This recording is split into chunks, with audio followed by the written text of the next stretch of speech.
Assalamualaikum warahmatullahi wabarakatuh. Alhamdulillahi rabbil alamin. Wal 'aqibatu lil muttaqin. Wal hadi ila siratim mustaqim.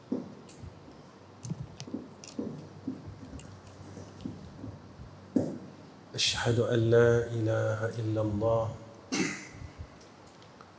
wahdahu la syarika lah.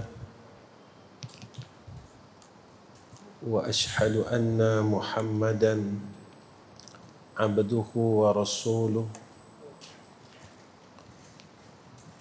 Allahumma salli ala sayyidina Muhammad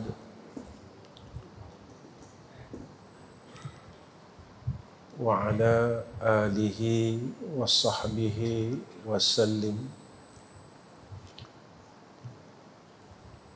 Amma ba'd.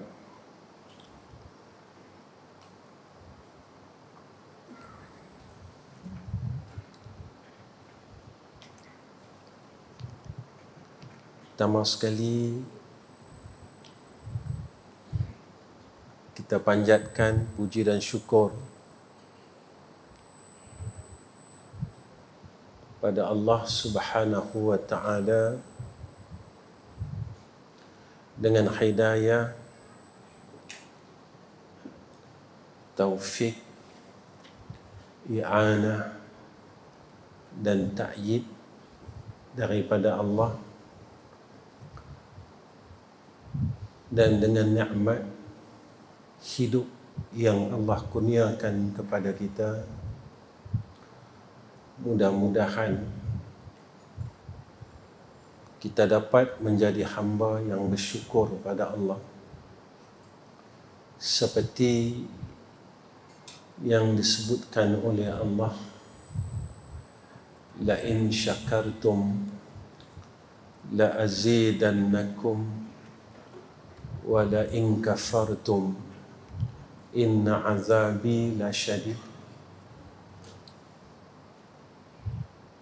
Nikmat yang Allah berikan kepada kita, jika kita bersyukur, Allah akan tambahkan nikmat itu, iaitu dikurniakan keberkatan. Tetapi jika mana kita kufur dengan Allah, maka Allah kurniakan kepada kita azab. Sama ada azab ini didahulukan ataupun azab ini dikemudiankan. Azab yang didahulukan, yang disegerakan, iaitu azab yang Allah berikan kepada kita di dalam dunia lagi. Sebab itu, apabila kita ini dikurniakan nikmat oleh Allah dengan umur ini bukan kita yang tentukan, tetapi yang menentukan umur kita adalah Allah. Jangan sekali-kali kita lupa bahawa kita ini milik Allah. Bila masa Allah nak panggil kita, kita kena akur dengan ketentuan Allah. Petang tadi, tuan-tuan, saya di homestay, saya tinggal seorang-seorang. Anak saya, isteri saya ada urusan.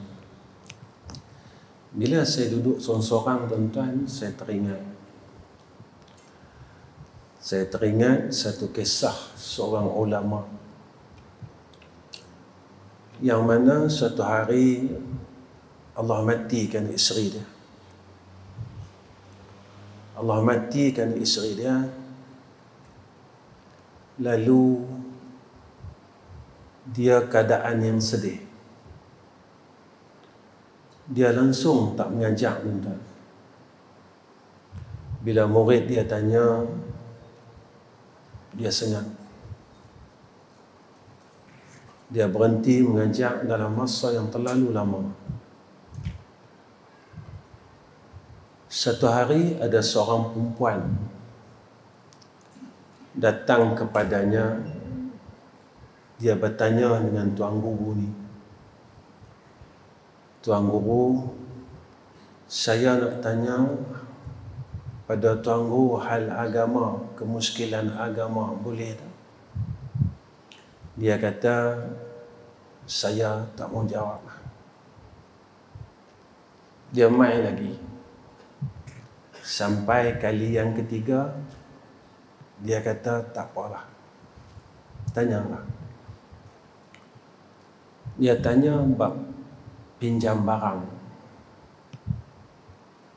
Dia kata macam ni, kalau orang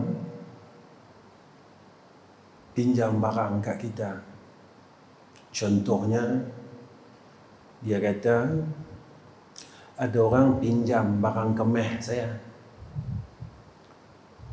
Sampai satu masa saya nak mai minta balik barang kemeh tu, gelang rantai tu yang orang duk pinjam ni, boleh tak Tok Guru?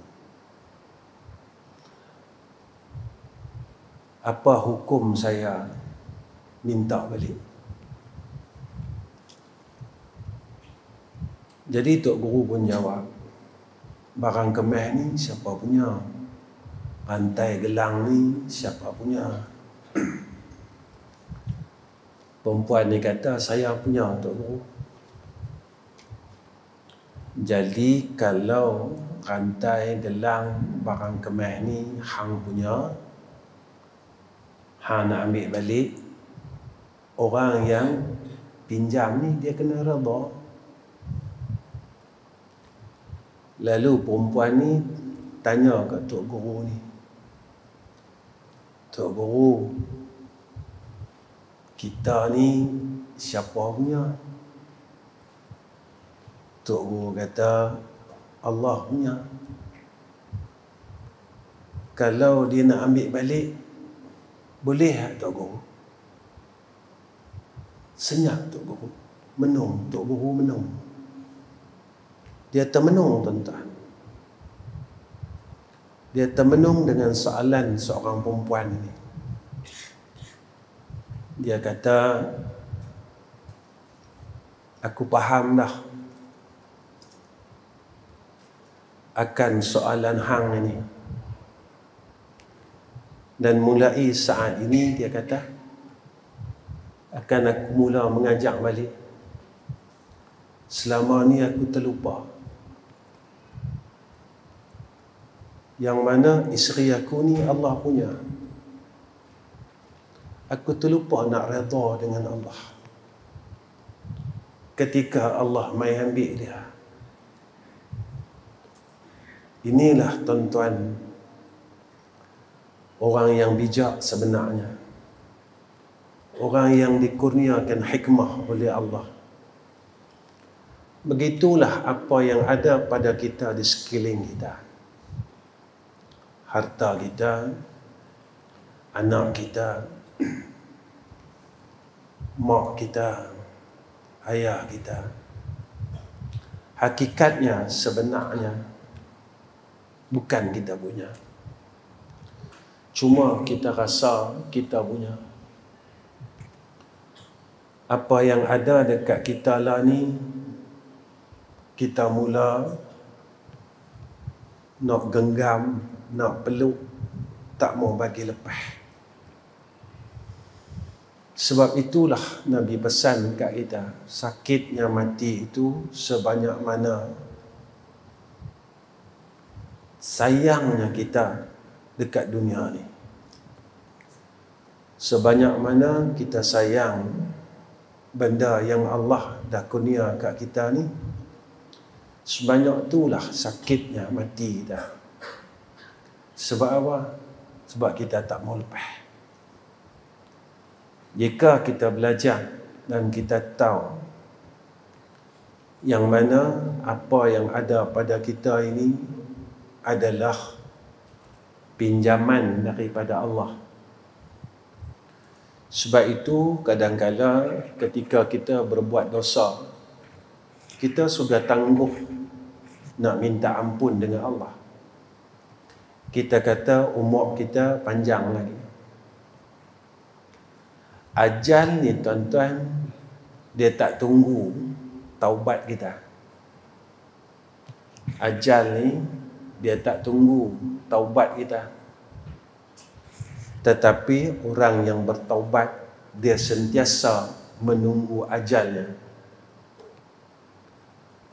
Orang yang bertaubat, dia kena bertaubat bila dia buat dosa. Hasil daripada taubat itu, dia sentiasa menunggu saat ajalnya sampai. Ajal ini dia takkan tunggu bila kita nak taubat. Jadi kalau nak berubah, jangan tunggu. Sebab mati ni dia takkan tunggu kita berubah ke tak. Kita berubah ke, kita tak berubah ke, sampai masa mati. Jadi jangan tunggu. Nak buat ibadat, jangan tunggu. Sebab mati ni dia tak tunggu. Kita nak buat ibadat ke, kita tak mau buat ibadat ke, dia tak tunggu kita. Nak buat amal soleh, jangan tunggu. Sebab mati ni dia tak tunggu kita. Sebab itu orang yang bijak, saya malam ni nak kongsi dengan tuan-tuan nasihat Luqmanul Hakim pada anak dia tentang orang yang bijak. Apa kata Luqmanul Hakim kepada anak dia? Wahai anakku, kata dia, ya bunayya, hikmah itu, dia kata, yang dikatakan hikmah ialah engkau melakukan 10 perkara. Orang yang bijak, orang yang dikurniakan hikmah. Ada kata hikmah ni ilmu.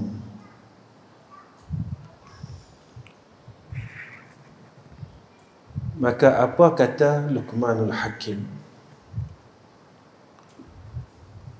Pertama, hendaklah engkau menghidupkan hati yang mati. Nak dapat jadi orang bijak, hidupkan hati kita. Jangan hati kita ni mati. Jangan hati kita ni buta. Macam mana nak hidupkan hati ni?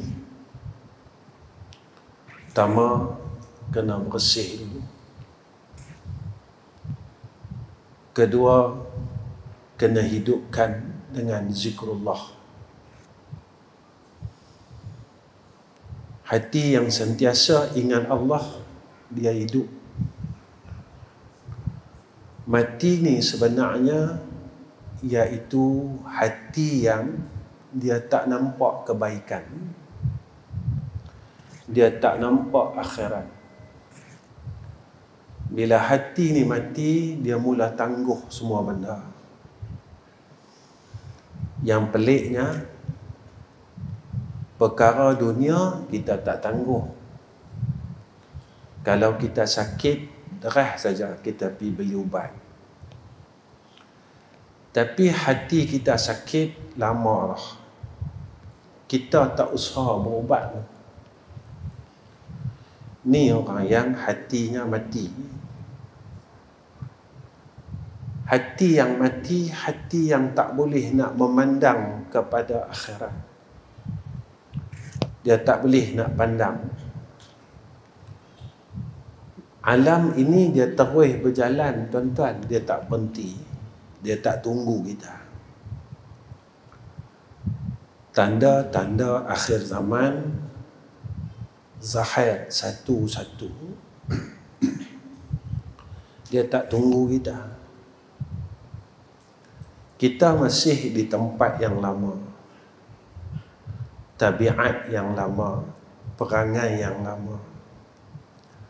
Hati kita masih lagi dalam keadaan yang tidak hidup dengan Allah. Yang ni yang kita takut. Ketika kita ni tadi, hati yang masih tidak hidup, dengan kita tidak mengingati Allah.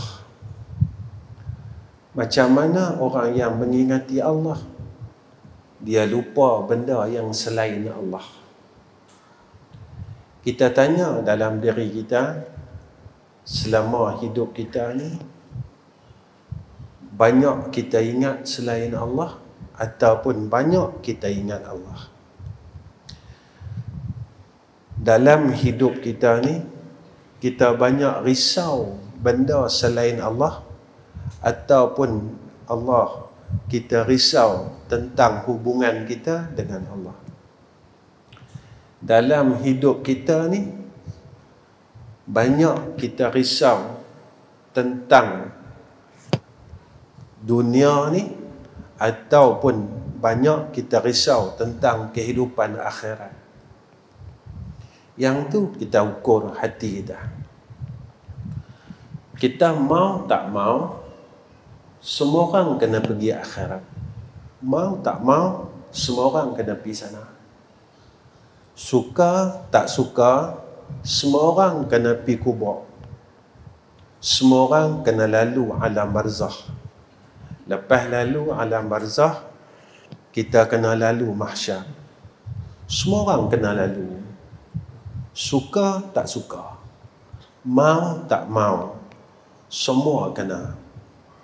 Mau tak mau, suka tak suka, apa yang kita buat daripada kita akil baligh, Allah akan tanya satu-satu. Summa latus'alunna yawma izin 'anil na'im. Kalau benda baik yang kita buat banyak daripada benda jahat, selamat. Kalau selama hidup ini benda jahat yang kita buat lebih banyak daripada benda baik, celaka. Kalau kejahatan kita kepada manusia ini banyak, di sana celaka. Sebelum mereka ni ampunkan kita, hebat manalah kita, tinggi manalah tempat kita, kalau kesalahan kita dengan makhluk, mereka ni semua tak mau ampunkan kita, tak mau maafkan kita, celaka. Kita akan susah di sana. Sana di dunia bayar hutang pakai duit. Di sana bayar hutang pakai amal soleh. Kalau banyak jahat kita dengan orang, semua ditolak dengan amal soleh dan digantikan dengan amal kejahatan orang yang kita zalim, buh semua atas kepala kita. Jangan kita terlupa tentang perkara ini. Ibadat kena pulun. Tapi dosa kita dengan orang, dosa kita dengan Allah, jangan lupa. Orang hati yang mati, dia selalu lupa. Sebab itu hilang ketakutan dalam diri dia. Sebab dia sentiasa memandang kebaikan yang ada pada dia. Dan dia terlupa tentang kejahatan yang duduk bersarang di dalam hati dia. Kedua, orang yang bijak yang akan dikurniakan hikmah oleh Allah, kata Luqmanul Hakim, orang yang bergaul dengan orang-orang miskin. Miskin yang mana? Miskin yang redha dengan Allah. Pasal apa kita kena bergaul dengan orang miskin? Supaya Allah angkat sifat sombong kita. Allah gantikan diri kita, sifat diri kita dengan rendah diri. Pasal apa kita kena rendah diri? Sebab rendah diri itulah sifat hamba. Sombong ini sifat Tuhan. Kita tak boleh pakai sifat Tuhan. Sebab itu, sampai Nabi ingat kat kita, jangan pakai sombong ni. Kita ada ilmu, kita sombong. Kita ada pangkat, kita sombong. Kita ada harta, kita sombong. Kita ada rumah besar, kita sombong. Apa yang kita ada ni, bila kita zurtumul maqabir, orang bawa badan kita pergi liang lahat, semua yang kita sombong tadi semua tinggal. Pasal apa Nabi larang? Nabi pesan kat kita semua. Sebab orang yang ada sombong, Allah tak benarkan dia masuk syurga. Tak ada tempat ruang untuk dia dalam syurga. Ibadatlah dia duk kuat mana, tara mana sekalipun, kalau dia sombong, tak ada ruang untuk dia dalam syurga. Hebat manalah dia sekalipun, kalau dia sombong, tak ada tempat, tak ada ruang untuk dia dalam syurga. Kalau kita tak masuk syurga, kita nak duduk mana? Sebab Allah jadikan dua perkara, ya. Tak syurga, neraka. Buat baik, buat jahat. Hampa pilihlah. Allah tunjuk kat kita jalan. Inna hadainahu sabila imma syakira wa imma kafura. Allah bagi kita jalan, tunjuk kat kita jalan, kita pilih jalan syukur ke, jalan baik, jalan kufur, jalan jahat.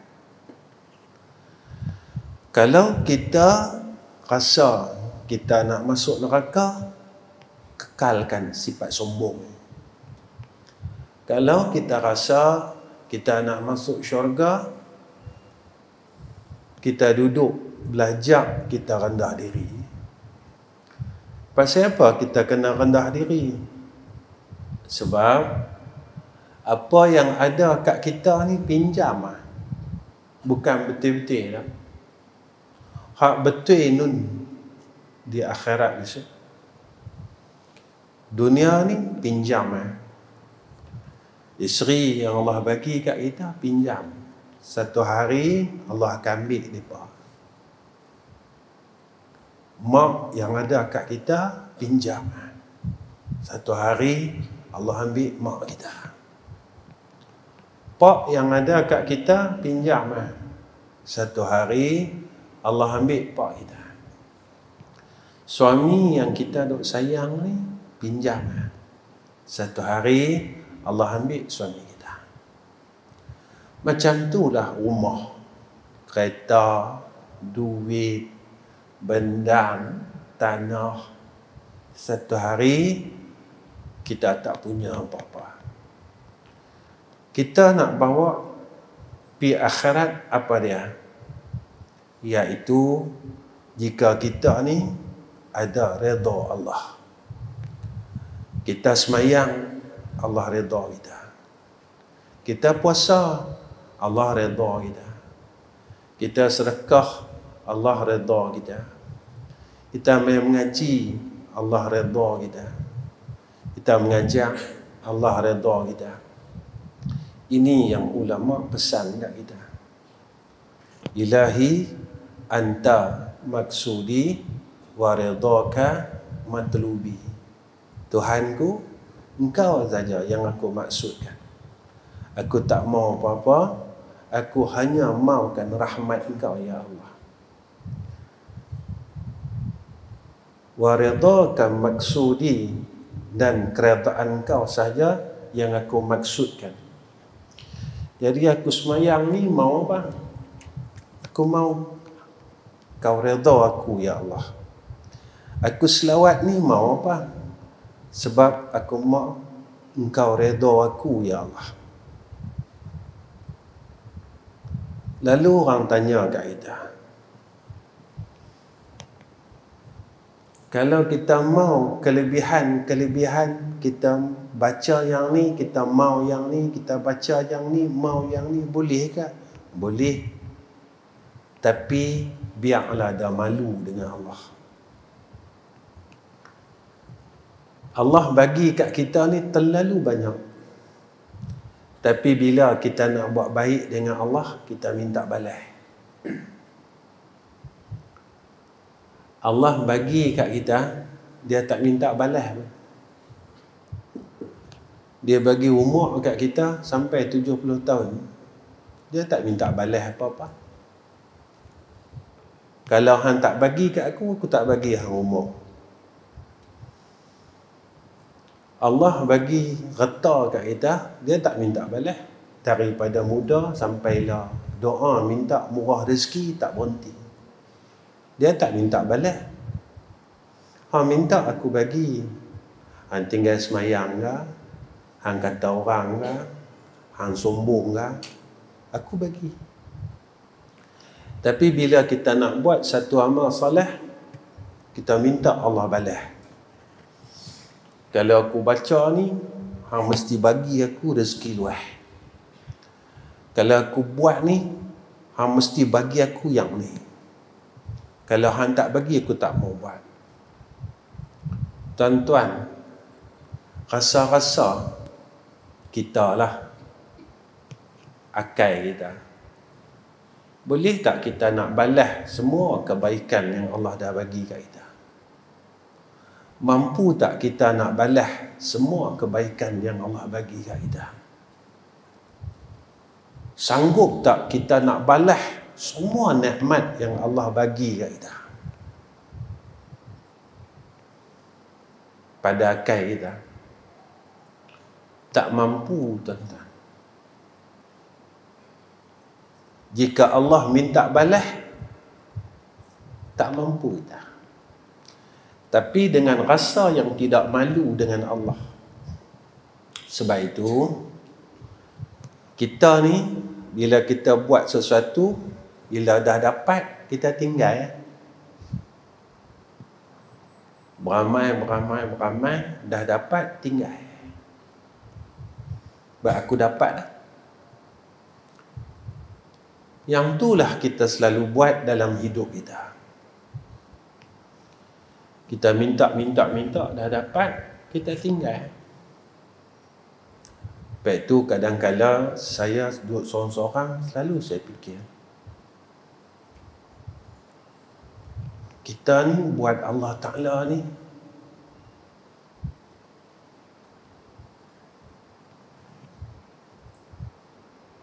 macam apa? Kadang-kadang kita fikir malu aku dengan Allah Ta'ala. Allah tak pernah berkira dengan kita, tetapi kita berkira-kira dengan Allah. Hatta nak semayang sunat pun kita berkira-kira dengan Allah. Lutut sakit lah, badan tak sihat. Inilah macam-macam kita berkira dengan Allah. Nak duduk dalam masjid lama, kita berkira-kira dengan Allah. Padahal Allah bagi kita nikmat ini tak boleh kita hitung. Allah sampai habaq dengan kita macam tu. Jika engkau nak hitung nikmat Allah, nak kira nikmat Allah yang kita dapat, la tuhsuha. Nescaya engkau tak boleh kira nikmat yang Allah dah bagi kat kita. Tapi ketika kita nak menjalankan tanggungjawab sebagai seorang hamba, kita kira-kira dengan Allah. Kita bagi alasan dengan Allah. Kita cakap macam-macam. Kita terlupa yang Allah ini maha mendengar. Tuan-tuan, saya bagi misal macam ni ya. Laisa kamitslihi syai'un, tapi nak bagi faham. Agak-agaklah tuan-tuan, orang yang buat baik dengan kita, satu hari dia minta tolong dengan kita sikit, kita tak cakap depan dia, kita cakap belakang dia. Kita kata kat dia, tu pun nak berkira lah, apalah ini. Tiba-tiba dia dengar tuan-tuan. Apa perasaannya? Laisa kamitslihi syai'un. Cuma nak sampai bagi faham. Seorang hamba dengan Allah, ketika dia nak buat alasan macam-macam, ada tak dalam hati dia dan dalam akal dia fikir, apa kata Allah dengan aku nak? Apa pandangan Allah pada aku nak? Jangan kata aku cakap, baru rasa dalam hati pun Allah dah tahu dah. Rasa malas apa semua Allah tahu dah. Macam mana pandangan Allah pada aku? Tentu Allah tak suka aku. Tentu Allah benci aku. Tentu Allah tak sayang aku. Tuan-tuan, kalau Allah tak sayang kita, besok kat sana tempat kita di mana? Saya tak cerita benda dalam dunia ni. Dalam dunia ni, kalau orang tak sayang kita, kita boleh pergi tempat lain. Tapi di akhirat, jika Allah benci kepada kita, kita tak boleh pergi tempat lain dah. Kita akan duduk dalam neraka Allah. Ketiga, hindari pergaulan dengan orang yang bersikap kesombongan. Kalau kita jumpa orang yang ada sifat kesombongan, maka jauh pada dia. Jangan duduk dengan dia. Sama ada di kalangan ahlul ilmi, di kalangan ahlul amal, orang yang kuat beramal, di kalangan orang yang berpangkat, di kalangan orang yang kaya, siapa pun. Kalau ada unsur kesombongan dalam diri dia, kita jauhkan. Sebab apa? Sebab kata ulama, kita berkawan dengan orang yang jual minyak wangi, kita dapat bau minyak wangi.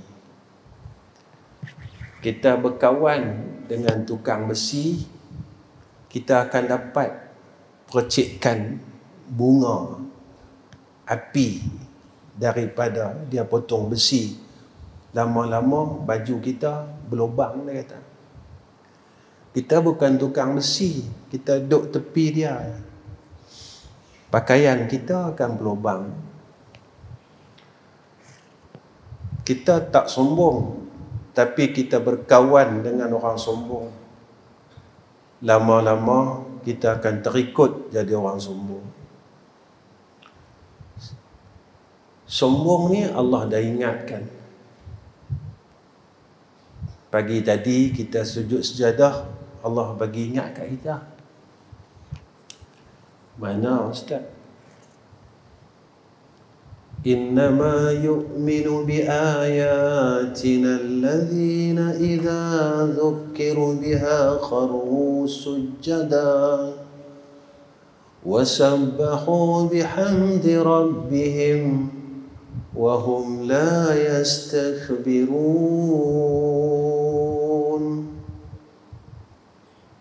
Orang beriman, Nabi kata, Allah kata apa? Bahawasanya yu'minu bi ayatina allazi, mereka yang beriman dengan ayat kami. Kita ni tuan-tuan, kita duduk seorang-seorang, kita cuba fikir, ya Allah, Quran 30 juzuk ni aku dah ikut semua dah. Ya Allah, semuakah ayat dalam Quran yang 30 juzuk ni aku dah ikutkan, ya Allah? Sebab sifat orang mukmin sami'na wa ata'na. Sifat orang kafir sami'na wa asayna. Dia dengar. Orang kafir pun dia dengar, tapi dia lawan. Orang mukmin dia dengar, tapi dia ikut. Jadi kita duduk seorang-seorang, kita tanya dengan Allah, bagi tahu Allah Ta'ala, ya Allah, Quran 30 juzuk, berapa ribu ayat tu, aku dah ikut semua ke ya Allah. Jika aku belum ikut semua, ya Allah, tolonglah supaya aku tergolong dalam golongan orang yang beriman seperti mana yang kau sebut dalam Quran, sami'na wa ata'na. Ya Allah, kita kata kita ikut sunnah. Kita tanya, ya Allah, hadis-hadis Nabi yang ada semua aku dah ikut semua ke ya Allah? Ataupun ada hadis daripada Nabi yang aku ingkarkan sebab dia tak sesuai dengan nafsu aku? Tuan-tuan, kalau kita tak boleh jadi orang yang patuh dan ikut dengan Allah, siapa kita? Orang yang beriman dengan ayat Allah, dia buat apa? Kharu sujada. Dia tahu saja ayat Allah, peringatan daripada Allah, kharu sujada, dia segera taat dengan Allah. Dia bertasbih dengan Allah. Dia bertahmid dengan Allah. Siapa orang yang boleh bersegera buat kebaikan ini? Allah kata kat kita, mereka ni semua dia la yastakbirun, orang yang tak sombong dengan Allah. Keempat, apa kata Luqmanul Hakim? Engkau hendaklah menghormati orang yang disia-siakan. Mana kita tengok orang buat tak peduli dengan kawan ni, kita muliakan dia. Kerana apa? Sebab Nabi kata macam ni, seseorang yang mengembirakan hati seorang mukmin dalam dunia, Allah akan mengembirakan hatinya di akhirat. Sebab itu tuan-tuan, kita ni menghormati orang yang dihormati. Orang yang disia-siakan, kita tak menghormati, tak memuliakan mereka.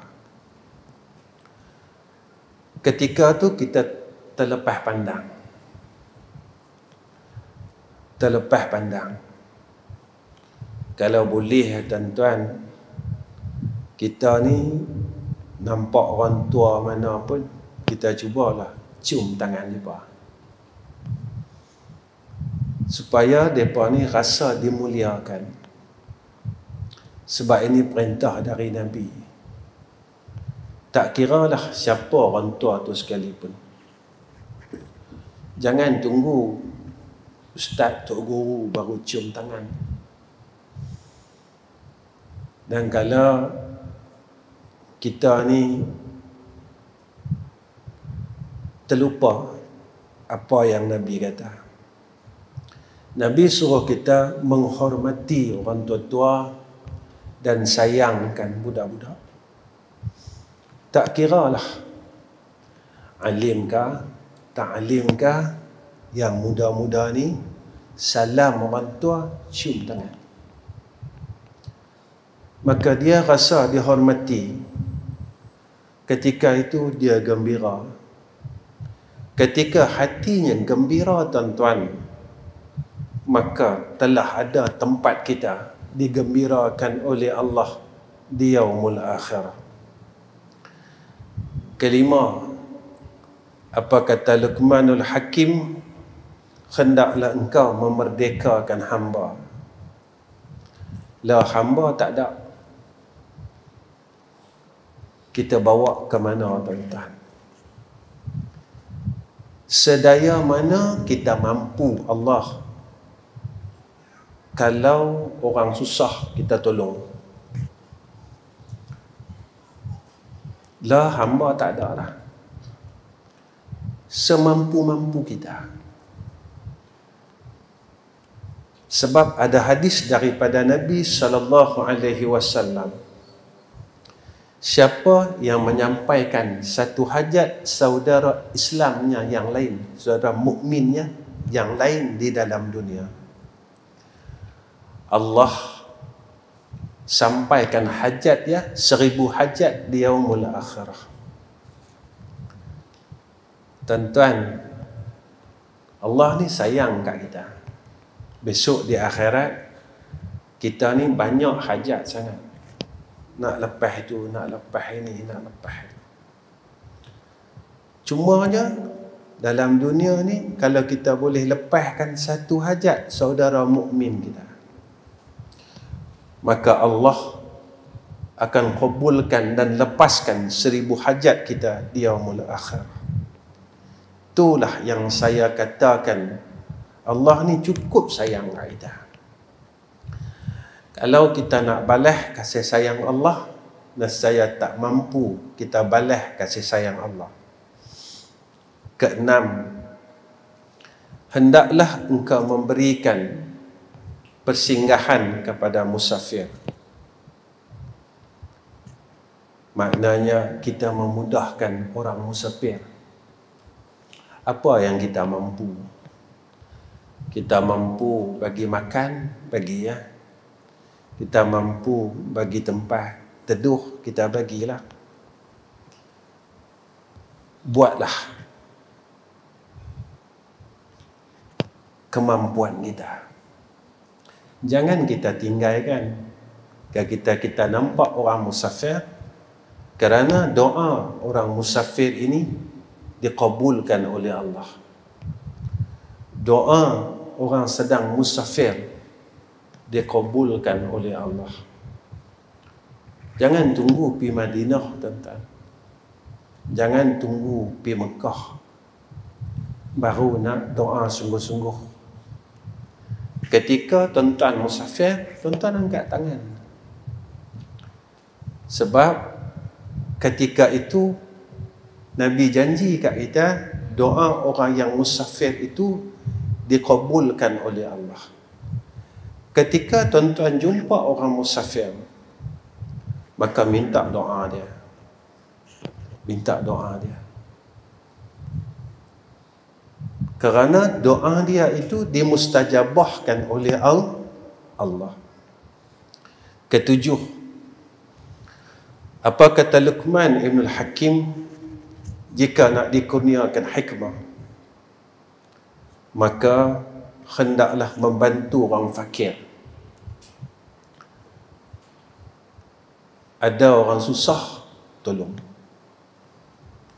Setakat mana kita mampu.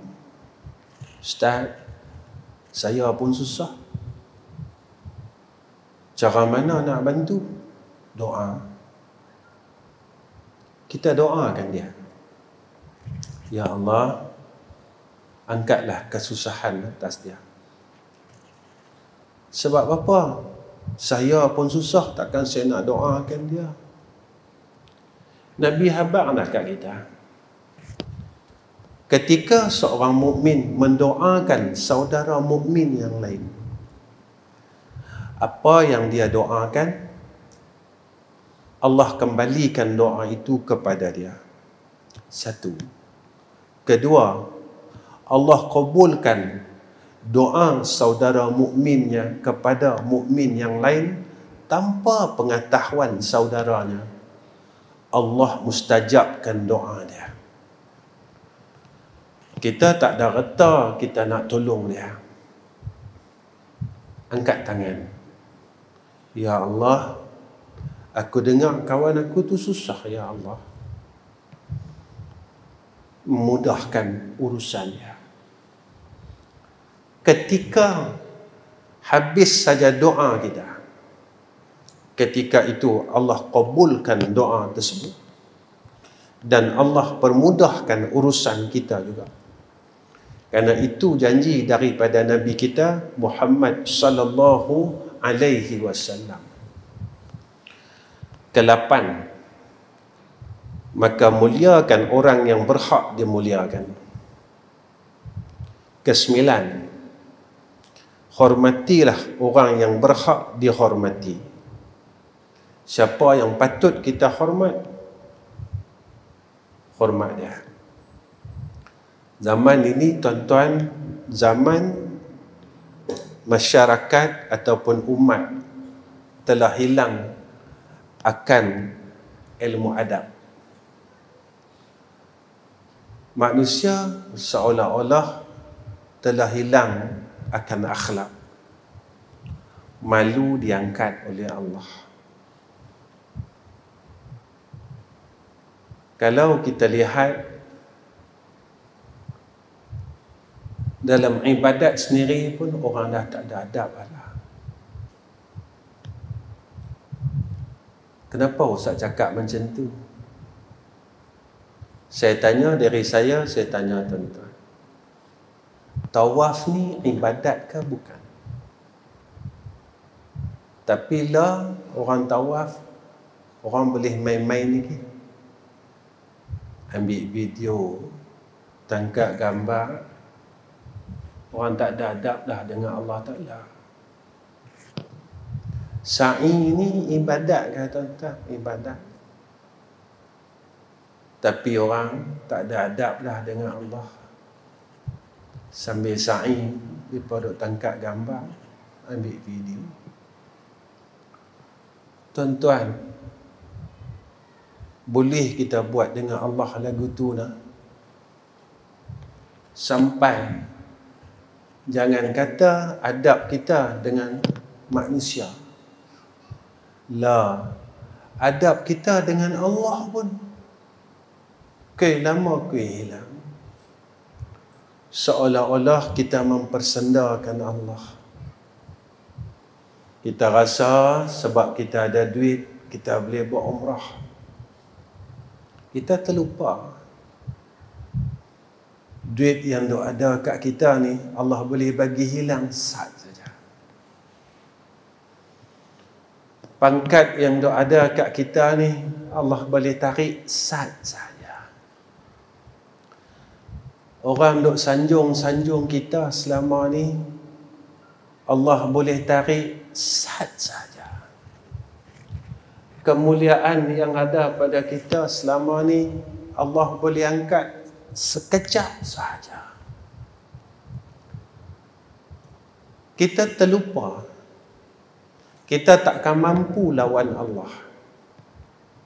Saya dengan tuan-tuan makanlah ubat paling bagus dalam dunia. Siapa boleh halang malaikat maut? Tuan-tuan, pilah pada doktor yang paling baik dalam dunia. Siapa boleh halang malaikat maut? Dalam dunia, kita boleh kalih, kita boleh tepih, kita boleh balas macam-macam. Tapi tunggulah kita balik di sana. Saya pun tak tahu tempat saya di akhirat. Saya sendiri tak tahu. Ketika kita tak tahu ni lah tuan-tuan, kita kena rasa takut. Kena rasa takut dengan Allah. Sebab tak tahu. Kalau tahu senang tuan-tuan. Nama kita dah ada kat pintu syurga, senang. Kita tak masuk neraka, kita memang ahli syurga, senang. Tapi kita tak tahu. Sebab ada orang semayang masuk neraka. Ada orang yang ikut Nabi masuk neraka. Ada orang yang berjihad masuk neraka. Ada orang yang mengajak masuk neraka. Ada orang yang belajar masuk neraka. Ada orang puasa Senin Khamis masuk neraka.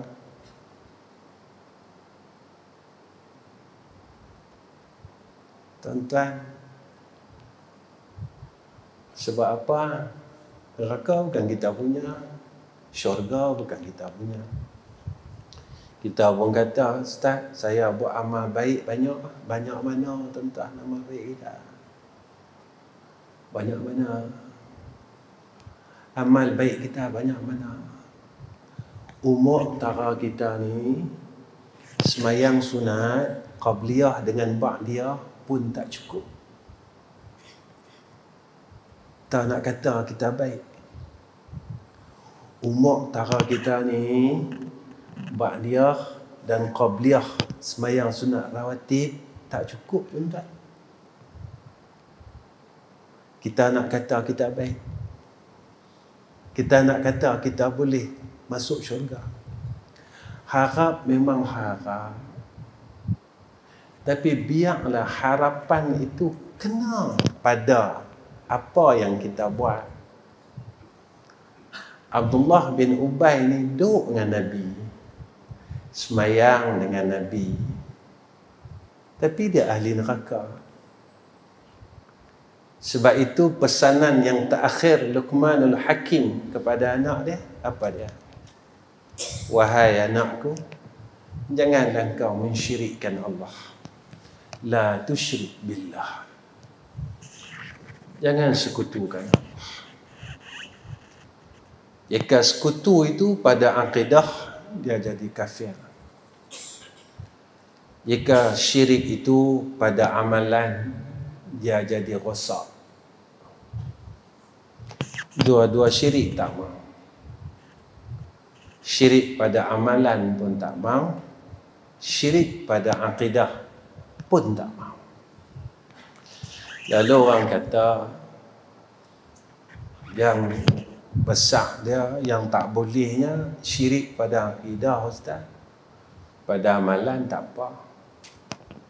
Itulah orang buat amalan, semua nak tunjuk ke orang. Pergi umrah, tunjuk ke orang. Tawaf, tunjuk ke orang. Sedekah, tunjuk ke orang.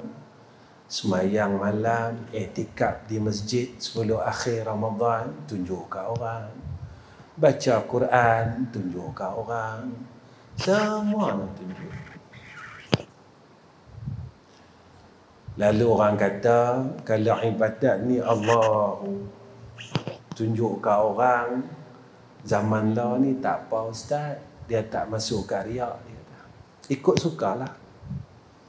Yang hukum riak tak riak ni bukan kita, Allah. Sampai sana, besok kalau kita mati, kita tengok amalan yang kita buat ni kosong, baru kita tahu. Sebab sampai sana tak boleh amal salah, tak boleh buat baik dah. Baik tu Allah pesan kat kita, faman kana yarju liqa'a rabbih falyamal amalan salihan wa la yusyrik bi'ibadati rabbih ahada. Siapa yang nak balik, berharap nak balik jumpa Allah, jumpa Allah ni dalam keadaan yang Allah sayang, bukan jumpa Allah dalam keadaan Allah benci kita. Allah sayang kita.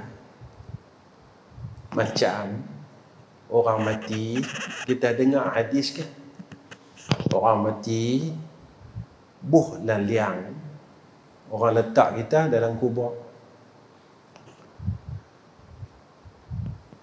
Kita dengar tanah ni akan impit badan kita sampai bertemu tulang rusuk kanan dan tulang rusuk kiri. Orang baik ni tuan-tuan, tanah ni dia impit juga, tapi macam seorang ibu peluk anak dia. Mak kita, dia lama tak jumpa kita, puluh tahun tak jumpa kita. Lama sungguh, 40 tahun kita tak jumpa mak kita. Satu hari kita buh dalam Facebook, buh sahabat, terjumpa mak kandung kita.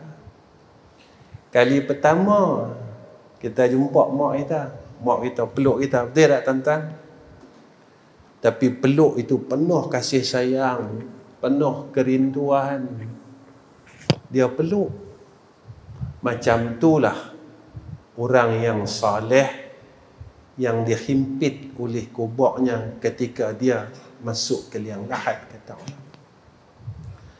Tapi orang yang jahat, tak sedar diri, terlupa dirinya, maka liang ini akan himpit dia sehingga bertemu tulang rusuk kanan, tulang rusuk kiri.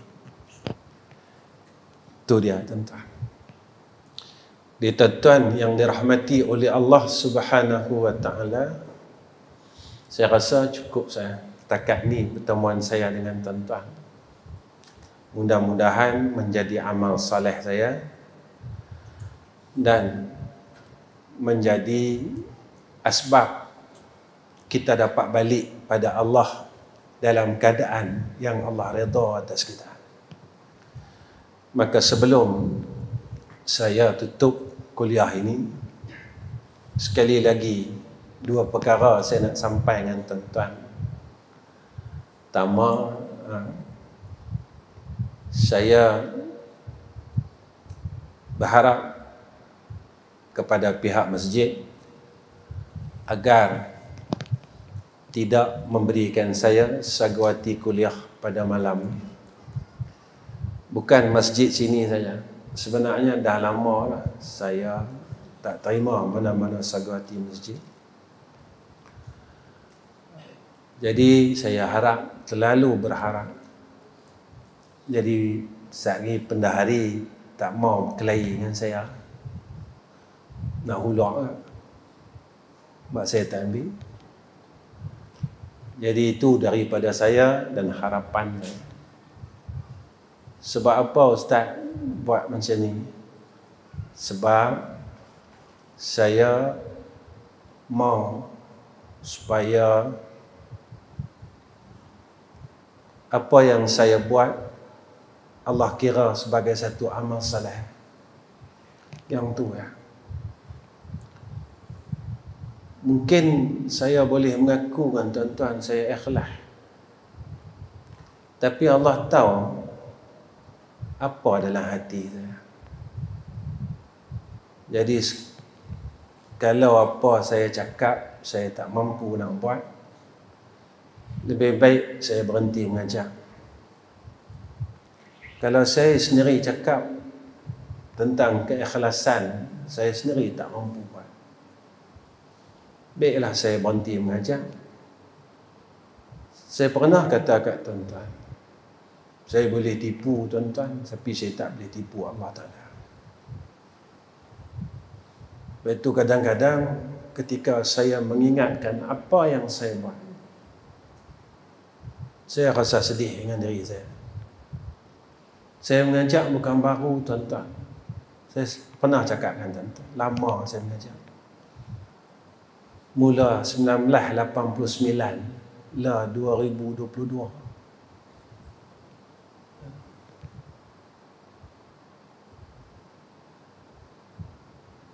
Lama dah saya rasa saya tipu Allah Ta'ala. Saya rasa saya dah tipu Allah ni puluhan tahun. Jadi saya tak sanggup lah tuan-tuan. Cukuplah.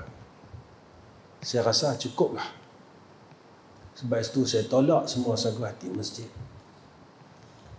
Bukan saya orang baik tuan-tuan, tak. Sebab saya orang jahat ni lah, sebab saya tolak. Kedua, saya minta tuan-tuan tolong doakan ketiga-tiga madrasah kami. 2 di Selangor, 1 di Terengganu. Di Terengganu ni baru 6 bulan saya terima tanah tu. Sebenarnya saya tak mau terima pun, tapi sebab tuan tanah ini dia jumpa saya, dia, isteri dia, anak-anak dia, adik-adik dia pun tahu, keluarga besar dia semua tahu. Minta sangat saya terima tanah tu. Saya habaq dengan dia. Saya kata, Tuan Haji, saya tak perlu buka sekolah lagi. Buat apa? Saya dah ada 2 sekolah. Saya habaq dengan dia macam tu. Saya pun tak mampu lah Tuan Haji nak buat sekolah. Daripada tanah kosong nak buat bangunan tu, bangunan ni. Satu perkataan yang keluar daripada mulut dia yang buat saya kalah dan saya terima. Dia kata apa kat saya? Ustaz, hati saya kuat dan hati saya rasa yakin Allah tolong Ustaz ni. Alhamdulillah tuan-tuan, lah 6 bulan kami dah tegakkan surau seluas 10,000 kaki persegi. Saya rasa besar ruang solat kita ni, surau dia. Hampir 60% telah dibina. Jadi tuan-tuan tolong doakan. Saya tak minta sumbangan tuan-tuan. Saya tak ada buat tabung, tak ada bentang sejadah, tak ada apa pun. Tuan-tuan jangan risau. Sebab pasal apa Ustaz tak buat? Sebab ramai ada orang buat. Jadi saya bagi peluang ke orang lain. Ustaz pun nak buat, tak apa. Saya bagi ruang ke orang lain. Jadi saya tak buat tu semua. Cuma saya minta tuan-tuan tolong doa. Doa dia apa? Mudah. Ya Allah, kalau orang ni buat betul pada sisi Engkau, Kau tolonglah dia ya Allah. Kau bantulah dia. Kalau apa yang dia buat ni pada Engkau betul, tolong. Yang tu lah. Tuan-tuan kena doa macam tu. Tuan-tuan jangan doa, Ya Allah tolonglah orang tu. Jangan. Sebab apa? Sebab takut kalau saya tak betul, tuan-tuan besok dapat saham. Tuan-tuan doa, tuan-tuan kena lapik. Ya Allah, kalau apa yang dia tu buat betul pada sisi Engkau, Kau tolong dia, Ya Allah. Jadi saya, tuan-tuan minta doa.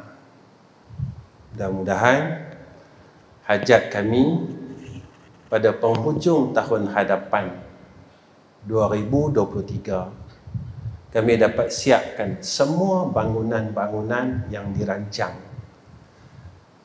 Tuan-tuan tolong doa. Nah, sebab doa orang-orang lama ni makbul. Allah sayang doa orang tua-tua. Sebab orang tua-tua kata Nabi dalam rahmat, umur keampunan. Jadi doa orang tua-tua ni Allah angkat ni, Allah dengar, Allah makbul. Doa saya Allah tak tengok, tuan-tuan. Doa saya Allah tak pandang. Sebab saya bukan orang baik. Saya bukan orang baik. Tuan-tuan orang baik, saya bukan orang baik. Saya tipu Allah Ta'ala lama. Saya kata dalam mengajar, saya kata ikhlas. Sampai satu peringkat masjid terlupa bagi sagu hati. Saya teringat, tuan-tuan. Saya teringat. Masjid terlupa dah. Rupanya saya tipu Allah Ta'ala selama ni, tuan-tuan. Tuan-tuan tak tahu. Tuan-tuan tak tahu sebab tuan-tuan tengok saya baik. Rupanya saya jahat. Saya tipu Allah lama dah. Tapi saya syukur dengan Allah sebab Allah bagi saya hidayah dan taufik. Saya sedar, tuan-tuan. Sebab itu saya tak mau dah terima sagu hati masjid. Supaya saya tak tipu Allah Ta'ala. Setakat sini saja pertemuan saya dengan tuan-tuan. Wa akhirul kalam. Assalamualaikum warahmatullahi wabarakatuh. Bismillahirrahmanirrahim. Alhamdulillahi rabbil alamin. Wassalatu wassalamu ala asyrafil anbiya wal mursalin wa ala alihi wa sahbihi ajma'in.